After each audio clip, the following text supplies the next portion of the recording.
Ngoma nzito. Mheshimiwa Governor Mwadime, mwanzo good morning sir. Morning bwana. Ujambo? Si jambo kaka. Karibu sana na Radio Maisha. Asante. Najua huko Taita Taveta kule kipindi nikifanya kazi Pwani, nilikuwa na rafiki yangu mmoja alikuwa anatoka maeneo ya Mlimani pale Taita Taveta. Alikuwa anapenda kunisalimia kwa Sindamana na alikuwa ananiambia hiyo ni salamu ya mchana kwa Sindamana. Kwa Sindamana. Lakini asubuhi yako nifundisha asubuhi mnasalimia. Kwa buka bwana. Kwa buka bwana. Nasikia nyimbo imepita bwana, fresh hapa member ameanza na mwavuka mana. Kwa buka mana ni good morning. Good morning. Kwa hivyo ningekuuliza kwamba kama ana governor unanijibu vipi? Navukanisha. Bila shaka asubuhi ya leo tuko na mstahiki governor wa kaunti ya Taita Taveta, Mheshimiwa Andrew Mwadime, ambaye kama sijakosea ni governor wa 3 katika historia ya kaunti ya Taita Taveta bila shaka. Hapo umelenga. Si ndio? Governor wa 3 tangu tuanze ugatuzi katika kaunti ya Taita Taveta. All right. Karibu sana ndani ya Maisha asubuhi this morning, na umesikia mstahiki governor Andrew Mwadime, governor wa kaunti ya Taita Taveta. Mheshimiwa governor, upo ndani ya broad-based? Niko ndani ya broad-based. Lakini fahamu mimi wananchi walinipeana ugavana nikiwa katika hali sina chama. Kwa independent. Yani sina mirengo. Lakini kwa sasa na support broad-based kwa sababu maendeleo kwangu. Manake tangu niishi Taita na nimezaliwa Taita, nikiangalia kati ya hawa maraisi wote tangu tuanze uhuru, rais angalau amegusa, na kwa mambo ambayo nimekuwa nikiasukuma kwa muda mengine naona inafanyika, kama mabarabara ni mmoja wapo. Ukiangalia reli ambayo tulikuwa tushaisahau, hata mnafahamu nilikuwa bunge tambili. Na nilipiga sana, kwanza especially reli ilipofika Nairobi SGR inaenda huko sehemu za Naivasha, Bara, Kisumu. Na sisi tuna stretch ambayo iko fupi kabisa kuanzia Voi mpaka sehemu za Taveta. Tukasaulika, lakini sasa naona inafanya. Mheshimiwa Governor, najua kwamba kuna mengi zaidi kutoka maeneo yale, na najua kwamba hata swala la mipaka utakuwa unagusia mipaka kati yenu na kaunti kama Kwale na kaunti zingine, tutakuwa tunazungumzia swala la maji. Lakini sababu ya kukuuliza kama uko broad-based ilikuwa ni hivi. Uchaguzi umefanyika pale, uchaguzi mdogo umefanyika pale Orkalao, na kulikuwa na unaweza sema in quote kwamba kulikuwa na candidate wa broad-based ambaye ni kupitia chama cha UDA, na kulikuwa na candidate wa United Opposition kupitia DCP, even though United Opposition walikuwa na candidate wengi, lakini ilikuwa ni yule wa DCP anamenyana na yule wa UDA ambao watu walikuwa nasema kwamba huyu wa UDA huyo ni wa broad-based. Sasa broad-based kupitia UDA imebwagwa pale katika uchaguzi mdogo pale Orkalao, uchaguzi ambao umefanyika jana. Hii itakuwa inaathiri broad-based kivipi kuelekea uchaguzi wa 2027? Mimi kuwapongeza, maana kila siku hata kila wakati mimi husema, wakati watu wanapiga sasa, angalieni mtu historia yake, angalieni rekodi ya maendeleo. Sote wachagua mtu tu kwa sababu huyu ni jomba langu, huyu ni ndugu yangu. Chagueni viongozi kulingana na uwezo wa yule mnayemtaka. Hata mtu akisema anatoa hela ngapi, kama wewe mnaona yule ndo anafaa, basi chagueni yule mnaona anazafanya mambo tofauti, angalau maisha ya wananchi yabadilike. Cha muhimu na cha msingi ni maisha ya wananchi kubadilika. Sio ati tunakati kwa sababu napenda mrengo ndo naenda tu hivyo, hapana. Kama mimi sasa hivi mimi huangalia maendeleo, sio kitu gani kingine zaidi. Yule ambaye tutashikana na tubadilisha maisha ya wananchi, the better. Mimi mwenyewe ni mfano 2022 sikuwa na hela hivyo, lakini bila mrengo na wananchi ugavana, kumaanisha waliniangalia na wakaangalia historia kwangu. Na kwa kweli ukiangalia sio ni hata si Taita pekee, Kenya nzima kiongozi mbunifu nafikiri ni mimi. Na ningependa sana Wakenya kila pembe waangalie viongozi ambao ni entrepreneurs, wabunifu. Wajua tunaumia sana kwa sababu ya ubunifu. Sengine tutachagua tu viongozi, unaona mwingine anakuja anaongea vizuri, ama mtu anaangalia sura, akiona huyu ati ni mrembo kwako basi unamchagua. Hapana. Kazi haiendagi namna hiyo. Chagueni mtu ambaye mnajua historia yake ni mbunifu, kama vile mimi nilivyo. Unajua mimi ni kiongozi na najiamini, manake ni mtu naanza jambo mpya na likashika moto na likashika kabisa. Lakini sasa utakuta miaka tangu tupate uhuru, maisha yanaendelea vile vile, kwa sababu tutachagua viongozi, huyu amenipa hela nyingi, ama huyu nimemwona labda pengine sura yake haikikai. Unajua kuna wengine wamezaliwa hata sura yake ukiona wazadhani amekunywa pombe sana, na kumbe mtoto ataja kunywa pombe ni pombe leo tu. Sio watu Olkalau wamefanya maamuzi, labda amemwangalia sana yule bwana akamwona huyu anazabadilisha maisha. In general, we want to change the country. Lakini nikuulize mheshimiwa gavana, na lazima tulizungumzie hili kwa sababu ndo breaking news ya asubuhi ya leo. Kabla tuje katika masuala mengine ambayo tunayo, hivi kushindwa kwa mgombea wa chama cha UDA unadhani kwamba kuna maanisha nini kuhusiana na Rais William Ruto na umaarufu wake katika eneo la Mlima? Kwa sababu kumekuwa na mjadala huu kwamba Mlima ushamtoka rais, lakini wale ambao mpo katika broad-based tumekuwa mnasema hapana, bado tuna nafasi, bado tuna kura kadha, tuna ufuasi kadha, tuna viongozi kadha. Unadhani kwamba hili linamaanisha kwamba sasa eneo la Mlima ni rasmi kwamba sasa lishamuondoka Rais William Ruto mbele ya uchaguzi mkuu ujao mwaka kesho? Kwa sasa ni vigumu kufanya hayo maamuzi. Maanake masuala ya uchaguzi hubadilika kila wakati. Lakini kitu ambacho nimewapendea Olkalau, walisema wanataka huyo kiongozi wao na wamempa huyo. Hicho ndio cha msingi. Unajua mimi usema chama kwangu si lazima. Yule mwenyewe kwambia hapa mimi niko broad base, lakini kwa sababu ya nini? Nikwambia kwa sababu gani? Kwa sababu ya maendeleo. Sasa niko broad base kwa sababu gani?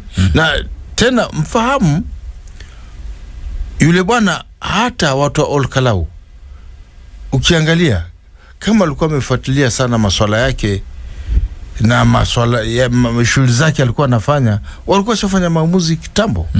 Na akashika msimamo huo. Hata Kenya naambieni wote basi wakuwe namna hiyo. Watu wakiwa kishafanya msimamo, manake wajua leo naweza kupa nyama. Lakini kishapata hiyo nyama inapotea, na labda pengine mimi ni mtu ambaye mambo yangu ni ya kuibaiba, basi nitamwibia kabisa. Kwa hivyo kama ni mchawi nitamroga kabisa.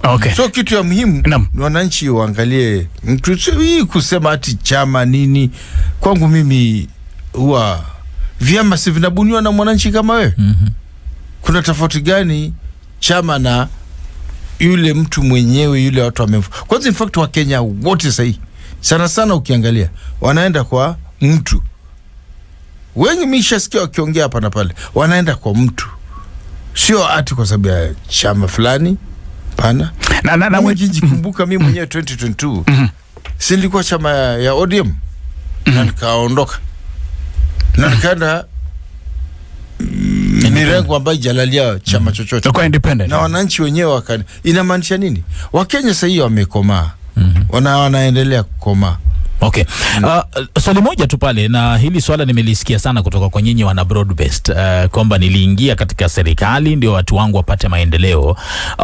Nadhani kwamba katiba ya 2010 iliazimia kutibu ugonjwa ule kwamba lazima uwe ndani sijui ya serikali ndio watu wako wapate maendeleo, na ukiwa katika upinzani watu wako wanakaa katika ukame. Of course I know devolution is a good example, and we will talk about devolution katika kipindi hiki. Hauoni kwamba ni hujuma kwa demokrasia wakati ambapo tunabaki katika dhana ile ya zamani kwamba usipokuwa ndani ya serikali hautapata maendeleo? Ni hujuma tena kubwa sana. Lakini wewe hebu sikiliza, unajua kuna majimbo mengine tuko hali mbaya. Ama chukulia mimi mwenyewe mfano, si mimi natoka katika Taita Taveta, na ukiangalia sisi kabla letu ni ndogo. Hivi sasa hivi nikisema nakimbilia nataka Koran president, watu wa Kenya wanaweza nipa presidency? Si mnaangaliaga kila kabila linaangalia watu wao wako wangapi? So mkisema namna hiyo na tukisema tunaenda vile mnavyoongea nyinyi, sisi tangu tupate uhuru hakuna hata kiwanda hata kimoja serikali ituwekezea.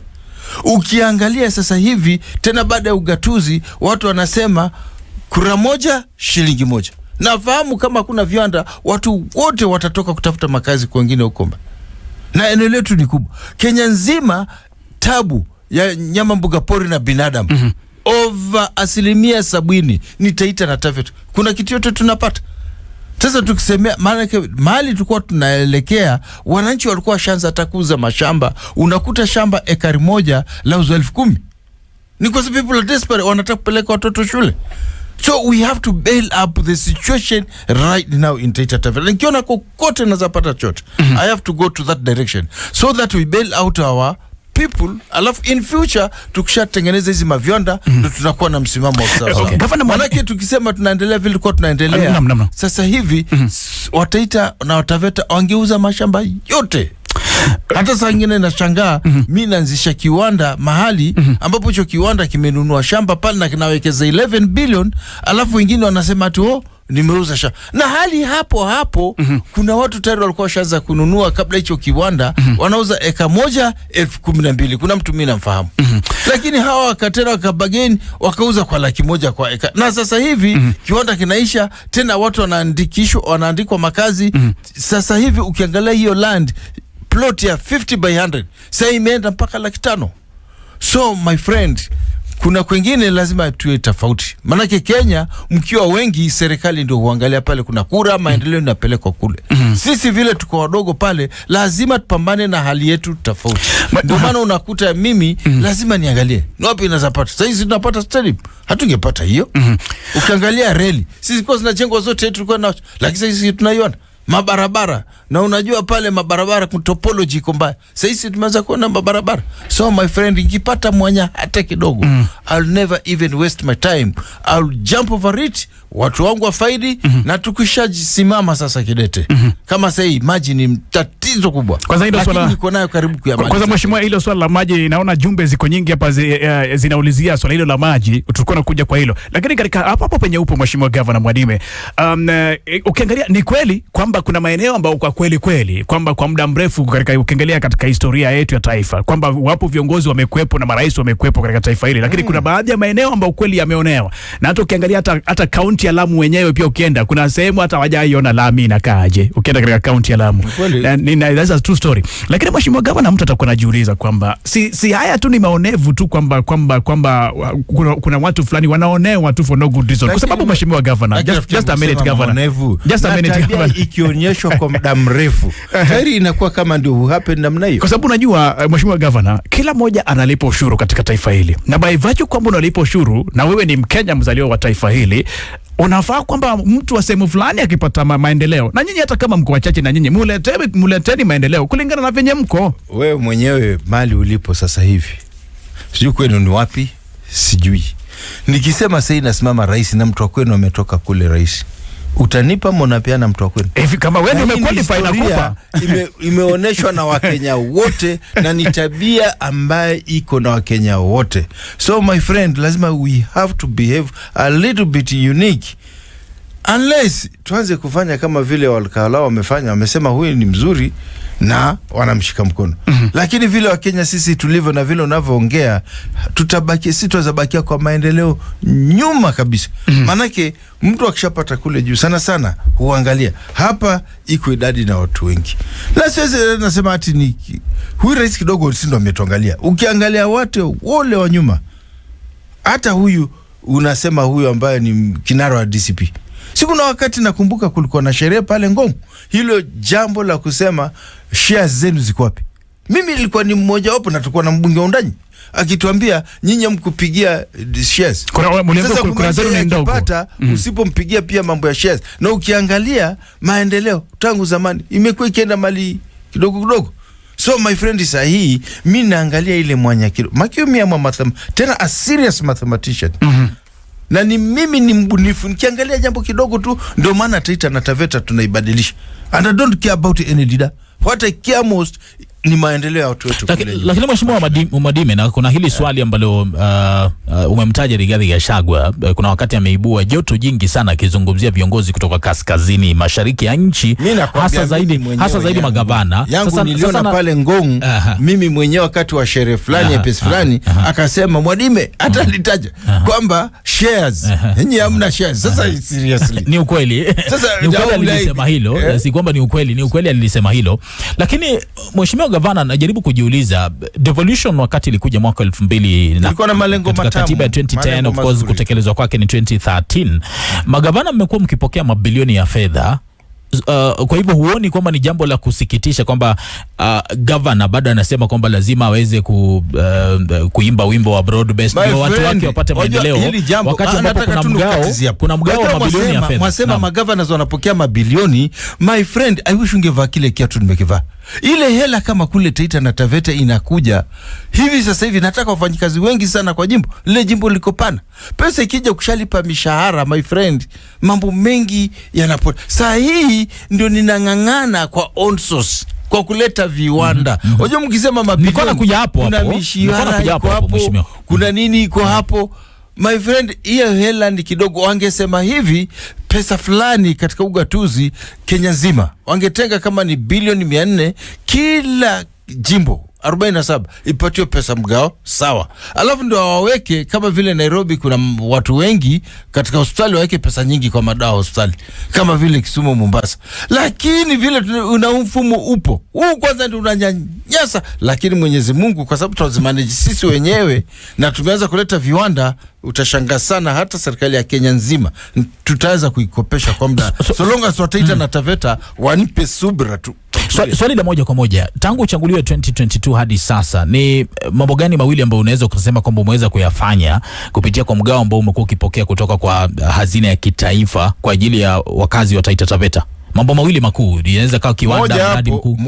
Moja ya wapo, ndugu yangu, hebu angalia 23-24 niliweka budget, 24-25 nikaweka budget, 25-26 sasa nishamaliza mradi. Nyinyi nikikuuliza mchele unatoka wapi sasa hii, utaniambia Mwea, Ahero.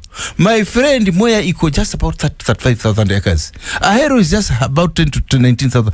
Mimi niko na shamba ukilifungua liko na over 300,000 acres, na serikali kuu tangu tupate uhuru hawajapata kuangalia hilo shamba. Sasa hivi ukienda unapata kiwanda kikubwa, and anytime the biggest chunk of rice will be coming from Taita Taveta sasa. And hiyo hela si ni ya jimbo. Kwani serikali ya kufanya? So unaona hiyo ni mabadiliko makubwa sana. Makadamia vile vile, mtambo uko karibu na kumalizika. Ukiangalia masuala ya maji, kwa sababu kuna kwingine tumeshikashika mahali kidogo kama juzi silikuwa nazindua mradi ambao una benefit mahali karibu, mahali kunaitwa Mzonenyi, upande hapa Mbulia, sio Mzonenyi ya Mwatate, upande maji inasaidia watu hawajawahi ona maji, 15,000 people. Juzi Jumamosi kule semza kule mcholo hii semza huku ndani. Siku tunazundua maji ambao wengine hawajawahi ona maji, mpaka mahali kunaitwa Kigala kule Msharinya hawajawahi ona maji. Hii si ni ugatuzi. Hivi kwanza nikisema nafungua mradi ya maji ile ndogo ya kufaidi watu 2,000 3,000, nikisema naanza kuifungua kesho, sitamaliza mpaka hata 2027 wakati wa kura. Siku nyingi. Alafu vile sasa tena tukaenda haywire kujaribu kuangalia lile changamoto tunalolipata Taita kubwa zaidi. Hata Majanjoro sasa vile ninavyoongea, we are just about kumalizia. Nilikuwa naangalia mheshimiwa gavana, kuna mmoja alikuwa anasema kwamba Okumu na Sakali, tunashukuru kwa kutuletea gavana wetu kutoka Taveta tu, angalau tumsikize na Radio Maisha. Anasema kwamba Marungu Ward kuna shida ya maji. Marungu Ward, utakuwa najibu hilo mheshimiwa gavana Justin Oldon kutoka Marungu Ward. Alafu mwingine akasema kwamba mimi naitwa Eriko kutoka Taita Taveta. Anasema kwamba changamoto kubwa ambayo tuko nayo hapa kwetu ni kwamba sisi kama Taita Taveta ndio tuna supply hadi Mombasa maji, shirika la Coast Water, but maji every now and then mjini Voi hakuna kaka. Mzigo wa madeni ni mkubwa kiasi kuwa tunadaiwa na cha ajabu maji yetu, ila madeni sijui mbona sisi ndio tunadaiwa. Just hold on mheshimiwa governor, unakuja kujibu hilo. A minute. Dakika 10 kabla kufika. Usiulize mengi sana nikasahau. Hapo nitarejelea. Okay, sawa, nitarejelea. Dakika 10 kabla kufika 2 kamili tulikuwa na mstahiki governor Mwadime, governor wa